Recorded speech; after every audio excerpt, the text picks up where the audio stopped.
আসসালামু আলাইকুম রহমতুল্লাহ। আশা করি সবাই ভালো আছেন। আজকে ঢাকা বিশ্ববিদ্যালয়ে ভর্তি পরীক্ষার বিজ্ঞান ইউনিট অর্থাৎ ক ইউনিটের পরীক্ষা অনুষ্ঠিত হয়েছে। সেখানকার প্রশ্নের ইংরেজি অংশের সমাধান আমরা এখন করব। তো চলুন শুরু করি। প্রথম যে প্রশ্নটা ছিল 1 নম্বর প্রশ্ন, identify the error in the following sentence. অর্থাৎ এখানে যে সেন্টেন্সটা লেখা আছে এখানকার কোন অংশে ভুল আছে সেটা আমাদেরকে আইডেন্টিফাই করতে হবে। তো আমরা একটু পড়ি। Each of the students are responsible for their homework. তাহলে এই জায়গাটায় যদি ভুল খুঁজে বের করতে হয় তাহলে আমাদের গ্রামারের যে পরিভাষাটা আমরা ক্লাসে শিখেছিলাম সেটা হচ্ছে, আমরা তো জানি প্রিপোজিশনের পূর্বের অংশ সাধারণত সাবজেক্ট হয়। আর আমরা জানি একটা বাক্যে সাবজেক্ট হিসেবে যদি ইজ, আইদার, নাইদার, এভরি ইত্যাদি যদি সাবজেক্ট হিসেবে থাকে তাহলে এর পরে যে ভার্বটা বসবে সেই ভার্বটা হয় হচ্ছে সিঙ্গুলার হয়।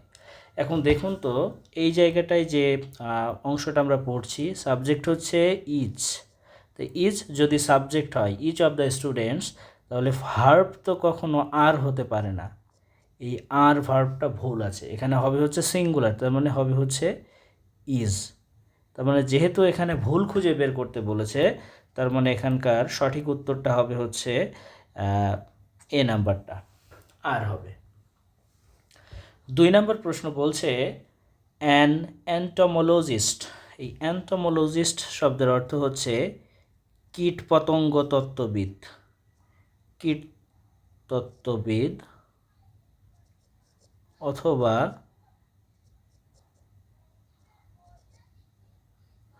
পতঙ্গ বিজ্ঞানী।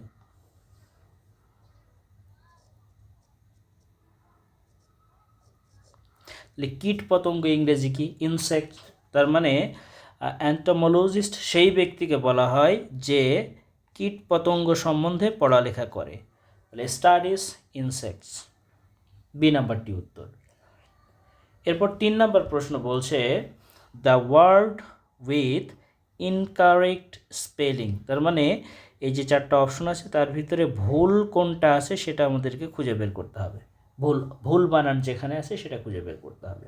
তাহলে ইন্টারভেনশন শব্দের অর্থ হচ্ছে হস্তক্ষেপ।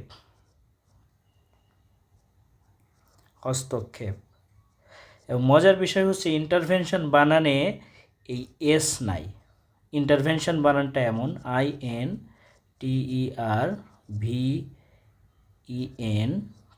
INTERVENTION। ইন্টারভেনশন মানে হচ্ছে হস্তক্ষেপ, আর ইন্টারভেন শব্দের অর্থ হচ্ছে হস্তক্ষেপ করা। তার মানে এখানে যেহেতু ভুল চেয়েছে তার মানে উত্তর হবে হচ্ছে এ। আর ইনটক্সিকেট শব্দের অর্থ হচ্ছে উত্তেজিত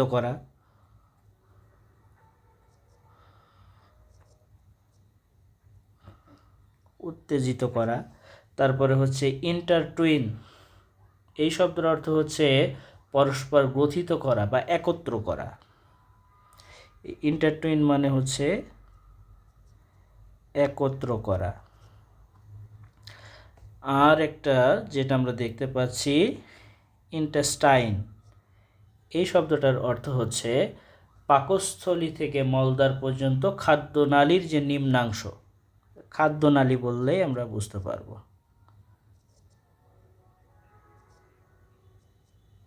খাদ্যনালী। তখন এখানে উত্তর হচ্ছে এ নাম্বারটা। 4 নম্বর প্রশ্ন বলছে meditation dash anxiety and dash a state of calmness. তো এটা টোটালি হচ্ছে আপনাদের যে ইংরেজি টেক্সট বই আছে,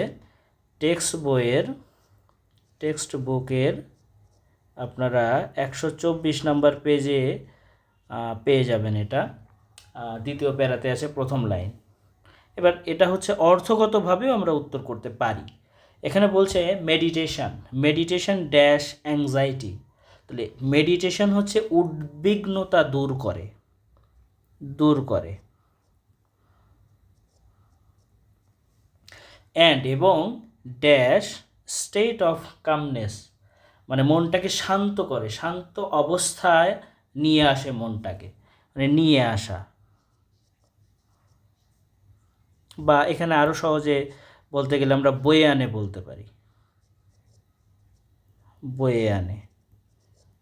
এখন কথা হচ্ছে যে দূর করা ইংরেজি কি? এ নাম্বারে বলতেছে রিল্যাক্সেস, রিল্যাক্সেস মানে দূর করা না।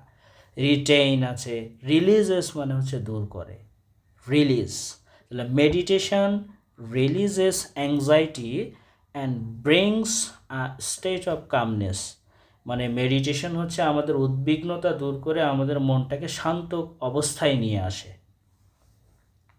5 নম্বর প্রশ্ন বলছে that's the man dash I spoke about the job. প্রশ্নটা খুবই সহজও এবং একটু ট্রিক্স এখানে কাটাতে হবে। সাধারণত আমরা হু এবং হুমের ব্যবহার কিভাবে করি সেটা আমরা ক্লাসে এভাবে পড়েছি যে হু এবং হুম,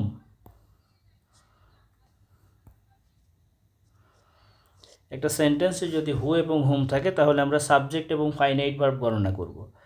তো সাবজেক্ট ফাইনাইট ভার্ব যদি সমান হয় তাহলে সেখানে আমরা হুম দিব, এবং সাবজেক্ট ফাইনাইট ভার্ব যদি অসমান হয় তাহলে সেখানে আমরা হু দিব। এখন ফাইনাইট ভার্ব কি এই বিষয়টা যদি জানতে চান তাহলে আমরা হচ্ছে আমাদের চ্যানেলের কিছু ভিডিও দেওয়া আছে ফাইনাইট ভার্বের উপরে, সেটা দেখতে পারেন। এখন আমরা সাবজেক্ট এবং ফাইনাইট ভার্বটা দেখি আসলে কয়টা আছে এখানে। তো এখানে দেখুন লেখা আছে দ্যাট, দ্যাট হচ্ছে এখানে সাবজেক্ট, আর এই যে অ্যাপোস্ট্রোফ এটা দিয়ে ইজ বোঝাচ্ছে, অ্যাপোস্ট্রোফ দিয়ে ইজ বোঝাচ্ছে, ইজকে নির্দেশ করতেছে, তার মানে এটা হচ্ছে একটা ফাইনাইট ভার্ব। তাহলে আমরা একটু লিখে রাখি, ফাইনাইট ভার্ব পেলাম।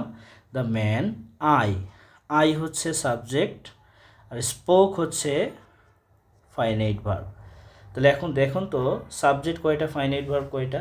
সাবজেক্ট এখানে আমরা দুইটা পেয়েছি, সাবজেক্ট হচ্ছে দুইটা পেয়েছি, দ্যাট এবং আই, এবং ফাইনাইট ভার্ব এখানে দুইটা পেয়েছি, ইজ এবং স্পোক। তাহলে যখন সমান হয় সেন্টেন্সের সাবজেক্ট তখন সেখানে কি হবে? আমরা এইমাত্র শিখলাম যে সেন্টেন্সের সাবজেক্ট ফাইনাইট ভার্ব যখন সমান হয় তখন সেখানে হোম বসবে। তো আমরা অপশনে দেখতেছি এ নাম্বারে হোম আছে, বি নাম্বারে টু হোম আছে, একটাতে হুইজ আর একটা হোস। তাহলে আমরা দেখতেই পাচ্ছি যে এই সি আর ডি হওয়ার কোনো চান্স নাই, এ আর বির ভিতর উত্তর হতে পারে। এবার একটু খেয়াল করি এই জায়গাটায় প্রবলেমটা কোথায় হয়। এই প্রশ্নটা আসলে এটা কিন্তু একটা কমপ্লেক্স সেন্টেন্স, বুঝতেই পারছি দুইটা ফাইনাইট ভার্ব আছে, ক্লজ মার্কার হু হবে এখানে, সরি হোম হবে, তো এটা কমপ্লেক্স সেন্টেন্স। বাট এই সেন্টেন্সটা সিম্পলে কী ছিল সেটা একটু দেখি। সিম্পল সেন্টেন্সটা এরকম ছিল, I spoke to the man about the job.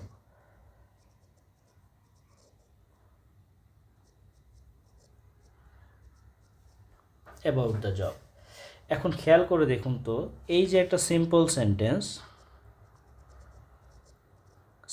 Sentence, এটাকে আমরা যখন কমপ্লেক্স করলাম তখন আমরা বলতেছি, তখন আমরা এখানে বলছি দ্যাট ইজ দ্য ম্যান, এই অংশটাকে আমরা নিয়ে চলে গিয়েছি। এরপরে আপনি যে এখানে আমরা তো বুঝে ফেলেছি এখানে হোম হবে, তো আমরা যখন এখানে হোম দিচ্ছি, হোম দিলেন, তার পরবর্তী অংশ এবার আপনি নিয়ে যান, I spoke to about the job. এখন খেয়াল যেটা আপনি করবেন সেটা হচ্ছে এই যে আমরা কমপ্লেক্স করে ফেললাম সিম্পল থেকে, এই যে স্পোকের পরে একটা প্রেপোজিশন আছে টু, এটা খেয়াল করতে হবে। কারণ স্পিক মানে হচ্ছে কথা বলা, SPEAK, স্পিক মানে হচ্ছে কথা বলা। আর যখন আপনি কারো সাথে কথা বলা বলেন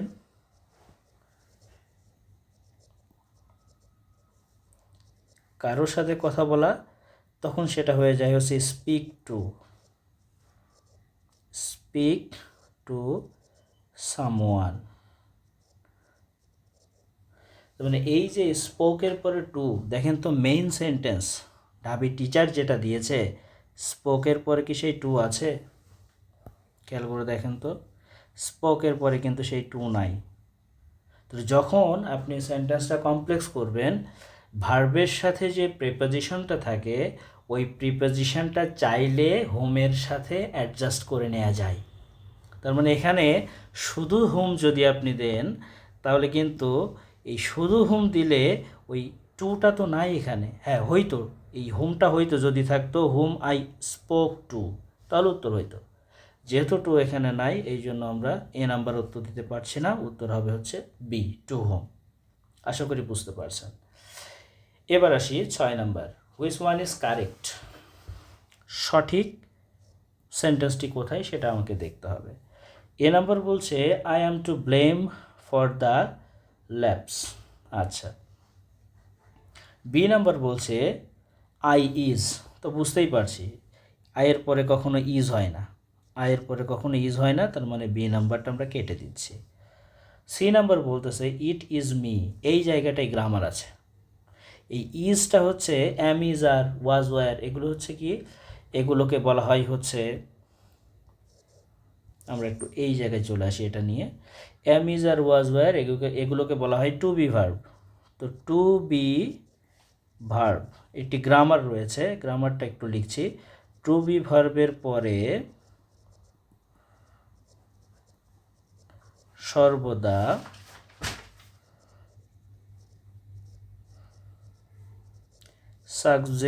সাবজেক্টিভ ফর্ম বসে। টু বি ভার্বের পরে সর্বদা সাবজেক্টিভ ফর্ম বসে। সি নাম্বারে দেখেন লেখা আছে লেখা আছে হচ্ছে ইট ইজ মি। মিটা তো সাবজেক্টিভ ফর্ম না, মি তো অবজেক্টিভ, এই জন্য এটা ভুল আছে। এটা হবে ইট ইজ আই, যদি বলতো তাহলে উত্তর হতো। সি নাম্বারও কাটা। ডি নাম্বার বলছে ইট ইজ মি, আবার সেই একই সমস্যা, এখানে অবজেক্টিভ ফর্ম আছে, এটাও কাটা। তখন উত্তর হচ্ছে A, I am to blame for the lapse, মানে আমাকে দোষ দেওয়া হয় এরকম বোঝাচ্ছে। এরপরে 7 নম্বর প্রশ্নে আসি। 7 নম্বর প্রশ্ন বলছে you sat for the IELTS examination this year. এটা চেয়েছে ট্যাগ কোশ্চেন ট্যাগ বলে আর কি। তো কোশ্চেন ট্যাগের ক্ষেত্রে কি করতে হয়, সাধারণত প্রথম সেন্টেন্সের প্রথম অংশের আপনাকে দেখতে হবে হচ্ছে কোন টেন্সে আছে, তার উপরে বেস করে আমরা কোশ্চেন ট্যাগ করি। প্রথম অংশ যদি নেগেটিভ থাকে, পরবর্তী অংশ পজিটিভ হবে, ট্যাগ কোশ্চেন। আর প্রথম অংশ যদি পজিটিভ থাকে, তাহলে কোশ্চেন ট্যাগ দিয়ে সেটা নেগেটিভ হয়ে যায়। তো বলছে ইউ স্যাট, সিট থেকে স্যাট হয়েছে, পাস্ট ইনডিফিনিট টেন্স, তাহলে কোশ্চেন ট্যাগটা হবে হচ্ছে পাস্ট ইনডিফিনিট, যেহেতু পাস্ট ইনডিফিনিট টেন্সের অক্সিলারি ভার্ব হচ্ছে ডিড, আর যেহেতু এই অংশটা হ্যাঁ বোধক আছে, অ্যাফার্মেটিভ আছে, তার মানে কোশ্চেন ট্যাগ হচ্ছে নেগেটিভ হয়ে যাবে। এবার ইউ আছে, ইউ বসাই দেন, তার মানে ডিডেন্ট ইউ। দেখেন কোথায় আছে, ডিডেন্ট ইউ, ডি নাম্বারটা উত্তর হবে। তাহলে 1 থেকে 7 পর্যন্ত আমরা করে ফেলেছি। এবার আমরা যাব হচ্ছে 8 নম্বর প্রশ্নটা দেখি। এখানে বলছে দ্য স্যানোনিম অফ কনকর্ড শব্দটার সমার্থক শব্দ কোনটি সেটা দেখতে বলছে। তো প্রথমত আমাদের কনকর্ড শব্দটার অর্থ জানতে হবে। কনকর্ড শব্দটার অর্থ হচ্ছে মিল বা ঐক্য বোঝায়। আচ্ছা, এবার আমরা স্যানোনিম যেহেতু খুঁজবো, এ নাম্বারটা দেখি। এ নাম্বার বলছে অ্যানিমোসিটি। তো অ্যানিমোসিটি শব্দের অর্থ হচ্ছে বিদ্বেষ, তার মানে এটা হচ্ছে না, এ নাম্বার বাদ। বি নাম্বার বলতেছে অ্যামিটি শব্দের অর্থ হচ্ছে বন্ধুত্ব অথবা ঐক্য অথবা মৈত্রী, যেটা হচ্ছে কনকর্ডের স্যানোনিম হিসেবে যায়, অর্থাৎ উত্তর হচ্ছে বি নাম্বারটা। সি নাম্বার একটু দেখি। সি নাম্বার বলছে ভ্যারিয়েন্স শব্দের অর্থ হচ্ছে বৈচিত্র্য বৈচিত্র্য বা অনৈক্য। আর ডিসকর্ড শব্দের অর্থ হচ্ছে মতবিরোধ।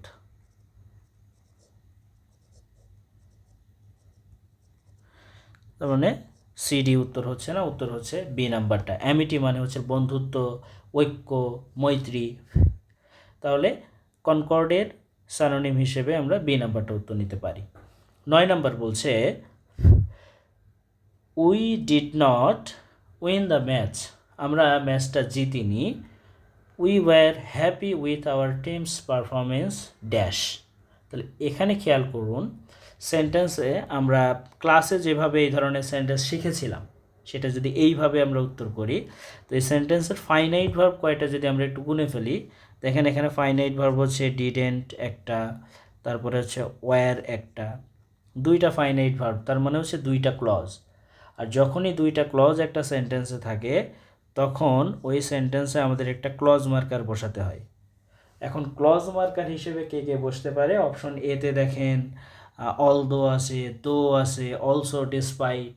তো ক্লজ মার্কার হিসেবে অলদো এবং দো বসতে পারে। অলসো হচ্ছে ক্লজ মার্কার হিসেবে বসে না, অলসো বাদ। আর ডেসপাইটও ক্লজ মার্কার হিসেবে বসে না, কারণ ডেসপাইটের পরে ফ্রেজ বসে।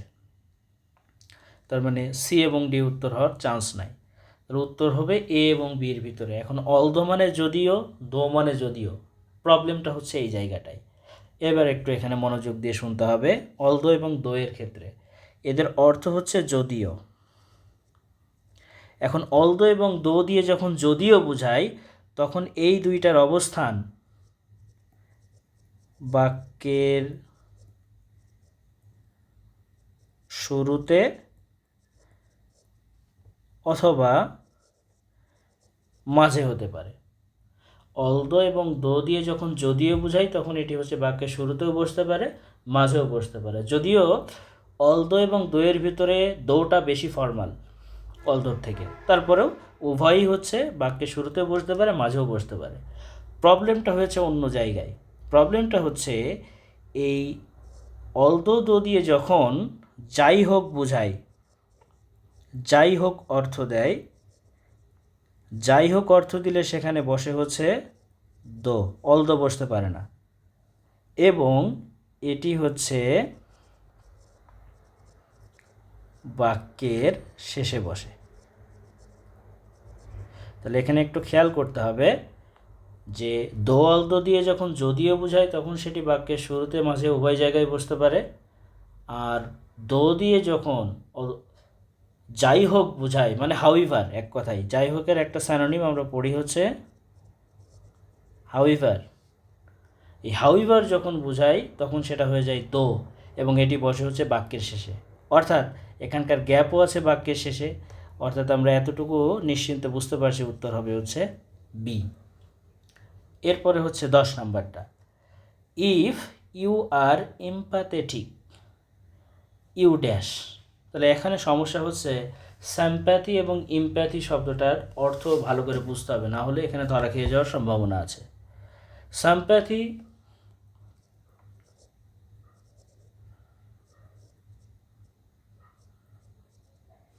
স্যাম্প্যাথি এই স্যাম্প্যাথি শব্দের অর্থ হচ্ছে দয়া। স্যাম্প্যাথি শব্দের হচ্ছে দয়া, মহানুভবতা, দয়ালু বোঝায় আর কি। স্যাম্প্যাথেটিক মানে হচ্ছে দয়ালু। এই স্যাম্প্যাথি বলতে বোঝাই হচ্ছে দয়া, অর্থাৎ এটা ফিল পাইটি ফর আদার্স, অন্যের জন্য হচ্ছে দয়া অনুভব করা। কিন্তু এমপ্যাথি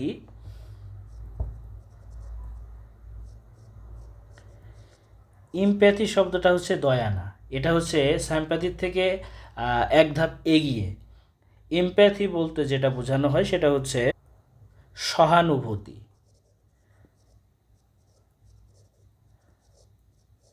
অর্থাৎ এর পার্থক্য হচ্ছে, ধরুন কেউ কোনো একটা বিষয়ে ব্যথা পেয়েছে বা চিৎকার করছে কষ্ট পেয়ে, আপনি তার উপরে স্যাম্প্যাথেটিক হলেন, তার মানে হচ্ছে আপনি তার উপরে দয়া দেখাচ্ছেন, যে আপনি তাকে আহারে কি হয়েছে এরকম বোঝাচ্ছেন। আর যখন আপনি এমপ্যাথেটিক হবেন তার মানে তার ওই কষ্টটা আপনি নিজে থেকে বুঝবেন। এই বিষয়টা একটু খেয়াল করতে হবে। এবং এটা আপনি সরাসরি ডিকশনারিতে সার্চ দিলেই দেখতে পারবেন। ঠিক এইভাবেই আছে যে এমপ্যাথেটিক যখন বোঝায় সেটা হচ্ছে have the ability to understand the feelings of others, অন্য কারো অনুভূতি সম্বন্ধে নিজে বুঝতে পারার ক্ষমতাটাকেই বলা হয়েছে এমপ্যাথেটিক। আর যখন সেটা স্যাম্প্যাথি হয় তখন সেটা হয়ে যায় পাইটি। তার মানে এখানে উত্তর হচ্ছে এ নাম্বারটা।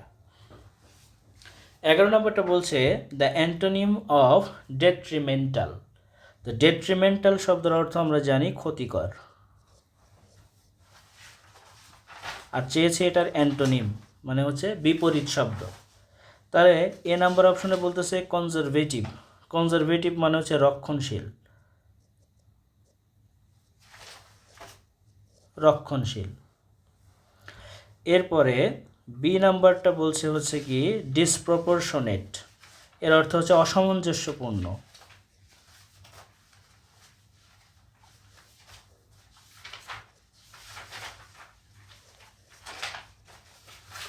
অসামঞ্জস্যপূর্ণ। মিসিভার শব্দের অর্থ হচ্ছে ক্ষতিকর, আর বেনিফিশিয়াল শব্দের অর্থ হচ্ছে উপকারী। তাহলে এখন খেয়াল করুন, প্রশ্নটা ছিল হচ্ছে যে ডেট্রিমেন্টাল ক্ষতিকর শব্দটির বিপরীত শব্দ কি? উপকারী। তার মানে উত্তর হচ্ছে ডি নাম্বারটা। এ বি সি হবে না, ডি নাম্বারটা উত্তর, উপকারী। 12 নম্বর বলছে dash you mind closing the window please, it's very cold outside. তাহলে সহজ বিষয়, যেখানে দেখেন ক্লোজিং আছে। তো আমরা একদম ক্লাসে যখন আমরা হচ্ছে রাইট ফর্ম অফ ভার্ব শিখেছি তখন আমরা হুবহু ক্লাসে এটি লিখেছি যে উড ইউ মাইন্ডের পরে যে ভার্বটা আসে সেটা ভার্বের আইএনজি হয়ে যায়, ভার্বের আইএনজি হয়ে যায়।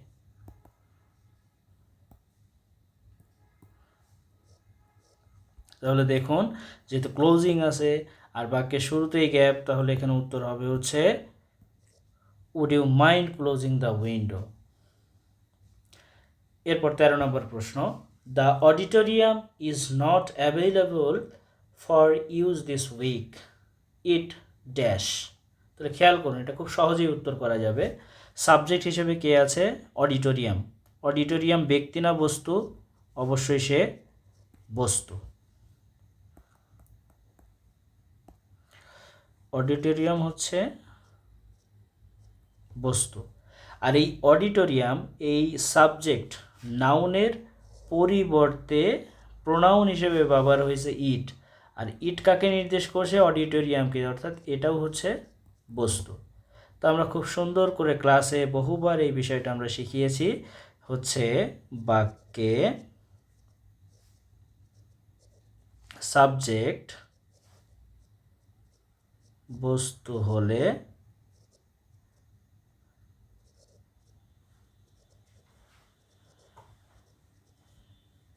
প্যাসিভ ভয়েস করতে হয়, প্যাসিভ ভয়েস করতে হয়। তাহলে এখানে এ নাম্বারটা বলতেছে ইজ রিফারবিশ। তাহলে এখন যখন আপনি সেন্টেন্সটা দেখছেন যে রিফারবিশ শব্দের অর্থ হচ্ছে কি সংস্কার করা আর কি। তাহলে এখন অডিটোরিয়াম তো আর নিজে নিজে সংস্কার হতে পারে না, তাহলে এটাকে প্যাসিভ করতে হবে। এখন এ নাম্বারটা কিন্তু ইজের পরে ভি3 প্যাসিভ আছে, এ নাম্বারটা আমি কেন দিব না? কারণ একটু খেয়াল করেন প্রথম অংশর কি বলছে। প্রথম অংশ বলছে the auditorium is not available for use this week, এই সপ্তাহে অডিটোরিয়ামটা ব্যবহারের উপযোগী নয়, ব্যবহারের জন্য অ্যাভেলেবল নয়। তার কারণ এই সপ্তাহ জুড়ে সেটা কি হচ্ছে? সেটা হচ্ছে সংস্কার হচ্ছে। তাহলে সংস্কার হচ্ছে,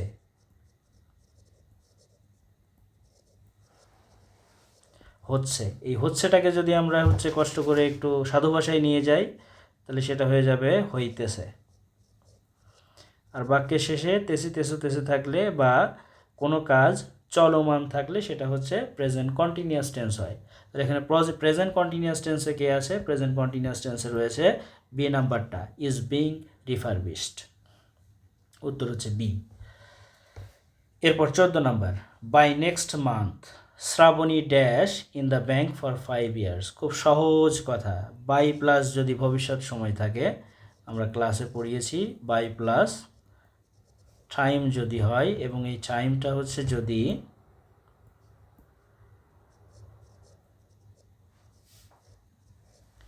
ভবিষ্যৎ সময় হয়, তাহলে অবশ্যই ওই সেন্টেন্সটা ফিউচার পারফেক্ট টেন্স হয়ে যায়, পারফেক্ট টেন্স হয়ে যায়। তাহলে এখন আমরা দেখব হচ্ছে অপশনে কোথায় ফিউচার পারফেক্ট টেন্স আছে। আমরা দেখছি অপশনে সি নাম্বারটায় ফিউচার পারফেক্ট টেন্স আছে, তার মানে উত্তর হবে C. By next month Shraboni will have worked in the bank for 5 years। Last question আমরা দেখব এখন, I am to be subservient dash him. এই সাবসার্ভিয়েন্ট শব্দটার অর্থ হচ্ছে অধীনস্থ, এবং সাবসার্ভিয়েন্ট এর পরে অ্যাপ্রোপ্রিয়েট প্রিপোজিশন বসে, অ্যাপ্রোপ্রিয়েট প্রিপোজিশন টু বসে। তাহলে হবে I am to be subservient to him, আমাকে তার অধীনস্থ হতে হয়। তো এই ছিল হচ্ছে আজকের ঢাকা বিশ্ববিদ্যালয়ের ক ইউনিট অর্থাৎ বিজ্ঞান বিভাগের ইংরেজি প্রশ্নের সমাধান। আশা করি সবাই উপকৃত হবেন। সবাই ভালো থাকুন। নেক্সট কোনো ভিডিওতে দেখা হবে। আল্লাহ হাফেজ।